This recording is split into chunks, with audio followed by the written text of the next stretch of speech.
আইন শৃঙ্খলা বিরোধী করে কাজ করেন, তাহলে সম্পূর্ণ লাইবিলিটি ওই কোম্পানির বা ওই ব্যক্তির নামে চলে যাবে। ঠিক আছে, এই জন্য আমাদের সিনিয়র সাথীর নির্দেশনায় আপনার গাড়িটা আমরা ডাম্পিং করতেছি। আমাকে শেষ করতে দেবেন। আপনারটা গাড়িটা আমরা ডাম্পিং করতেছি, আপনি ডিসি অফিস যাবেন, ওখানে কিছু প্রসিডিউর মেনটেন করতে হবে, মালিকানা পরিবর্তন করে গাড়িটা আপনার নিয়ে যাবেন, শেষ। এটা আমার তো কিছু করার নাই। আপনি গাড়িটা যদি বৈধভাবে বা আমাকে ফিনিশ করতে দেবেন, যদি গাড়িটা আপনি সুন্দরভাবে চালাইতেন, কাগজ যদি অল এভরিথিং ঠিক থাকতো, তাহলে তো আপনাকে আমার আটকানো করে দেবেন। ঠিক আছে, আমার গাড়িটা আমি ব্যাগটা চেক করবো, ব্যাগ চেক করবো। হ্যাঁ অবশ্যই।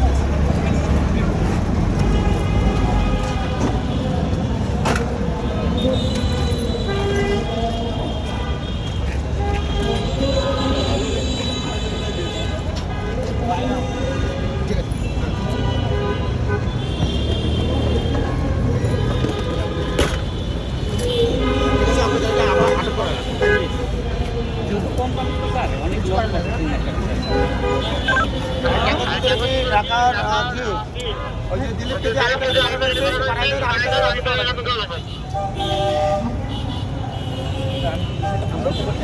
আইডি কার্ড আছে, আর যদি কথা বলা চাই কথা